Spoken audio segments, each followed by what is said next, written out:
होती है, जब आप हल्दी खाते हो तो वो मेमोरीज आपकी बॉडी में जाके उस बीमारी को हटाती है। कितना गहरा ज्ञान है ये, जो हमारे ट्रेडिशनल सिस्टम का जो ज्ञान है वो बहुत गहरा है।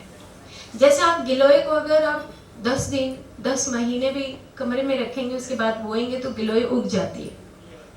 क्यों उग जाती है? उसके अंदर ऐसी कौन सी मेमोरीज हैं, ऐसी कौन सी फिजिकल जो लेयर आप देख रहे हो उसके साथ उसकी वाइटल लेयर देख रहे हो, तो उसके अंदर ऐसी कौन सी शक्ति है कि वो फिर से उग जाती है। तो इसका मतलब वो क्या है, क्या कर सकती है? वो रसायन का काम करती है, वो आपकी बॉडी से बीमारियों को दूर करती है। But at what level? At the level of your physical, at the level of little bit vital, but not at the level of mental, but not at the level of supramental, but not at the level of your bliss.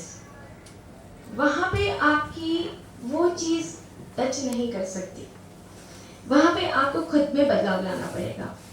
आपके behaviour में आपको पता, खुद अंदर से supramental body आवाज़ लगाती है कि तुम गलत कर रहे हो, लेकिन हम उसको रोक नहीं पाते क्योंकि हम मन के दायरों में इतने सीमित हो जाते हैं, इगोइस्टिक हो जाते हैं कि ईगो आने की वजह से हम वहाँ पर अपने मन के दायरों में रहने के बाद हम अपनी सुप्रामेंटल बॉडी को खोल भी नहीं पाते।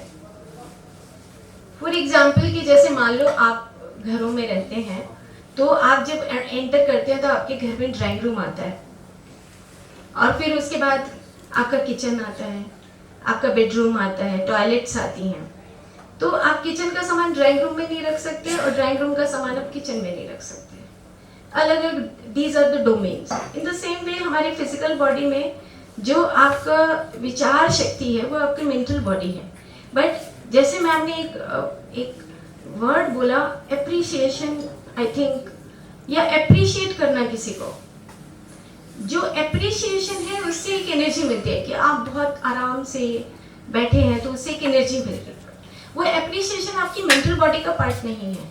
जैसे कि ड्राइंग रूम में आप किचन का सामान नहीं रख सकते, ऐसे ही आप मेंटल बॉडी में आप सुप्रामेंटल बॉडी का सामान नहीं रख सकते। जैसे स्वामी विवेकानंद या राजीव दीक्षित जी की बात करें, या हम स्वामी दयानंद सरस्वती या जीसस क्राइस्ट मोहम्मद किसी की भी बात करें, तो उनका जो सुप्रामेंटल बॉडी था वो ज़्यादा एक्सपैंडेड फॉर्म में था, ना कि उनका mental body. Mental body is for personalization, जहाँ पर आप ड्यूअलिटी में अटक जाते हैं।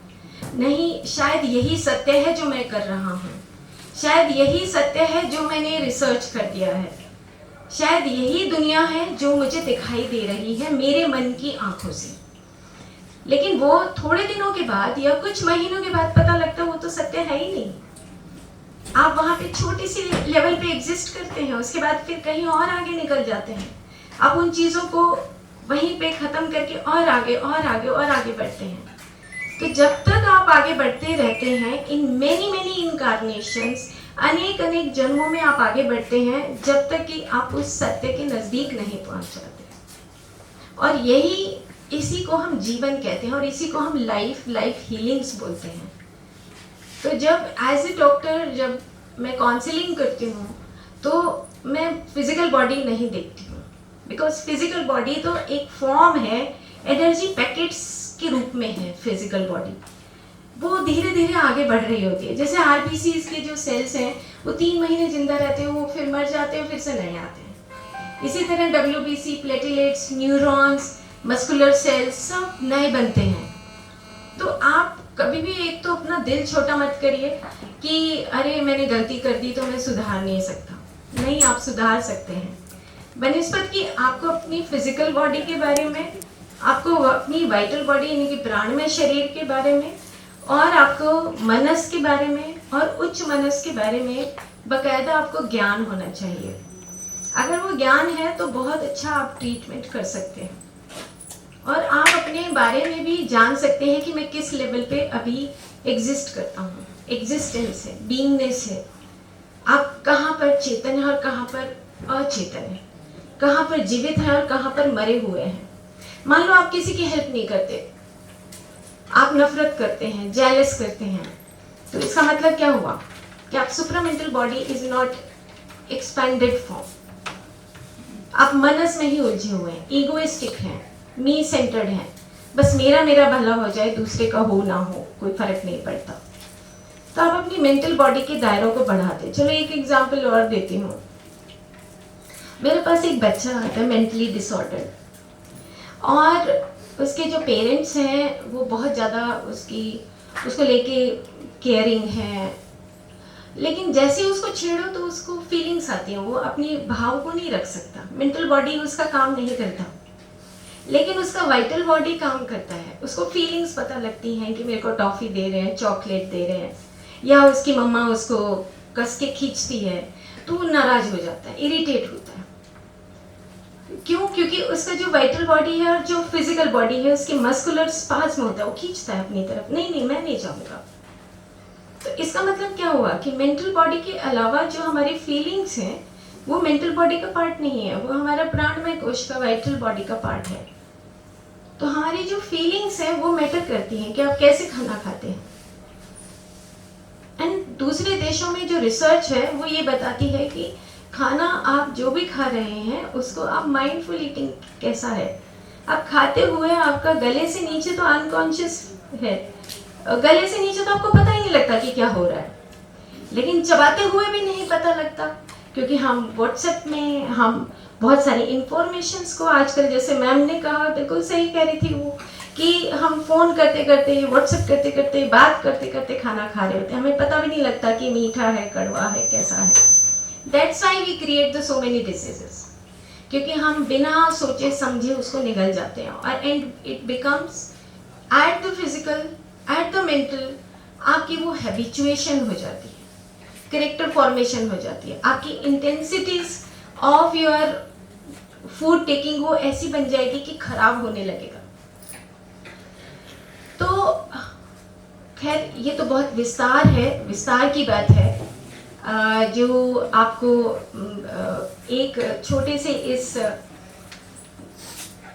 वर्कशॉप में नहीं समझ आएगी, लेकिन फिर भी आप कुछ चीज़ें ज़रूर सीखिए कि जैसे भौतिक स्तर पे जब आप कोई मसालों की बात करते हैं तो उसमें कुछ मसाले जो मान लो जो मसाले हैं आपको अंदर दिमाग में आता जाएगा, जैसे दालचीनी, सौंठ, लौंग, जीरा, काली मिर्च, these are best antioxidant, best anti cancerous.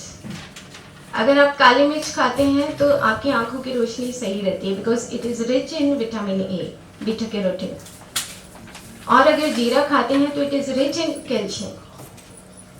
सो आपको ये जो मसाले हैं, ये जब आप घर में जाएं तो ज़रूर से ज़रूर ये ना सोचिए कि अगर आप स्टूडेंट्स तो खाना नहीं बना सकते। Both boys and girls they can make prepare food, and it is very important.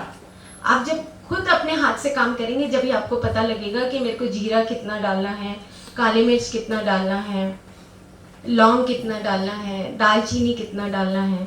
तो ये आपके जो मसाले हैं ये बहुत अच्छे होते हैं, आपकी एक एंटी वायरल, एंटी फंगल और एंटी बैक्टीरियल एक्टिविटीज़ के लिए बहुत अच्छा काम करते हैं।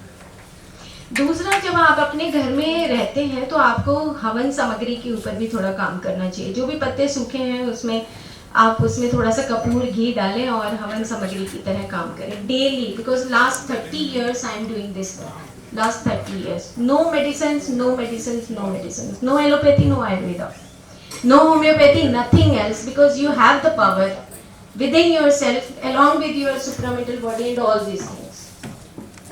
So आपको प्रिपेयर रहना है कि मैं अपनी बॉडी को कैसे हेल्दी कर सकता हूँ। आइए प्लीज। ओके, तो थैंक यू सो मच। मुझे प्रिंसिपल सर को मैं बहुत तहे दिल से धन्यवाद करती हूँ। Thank you Pradeep, thank you.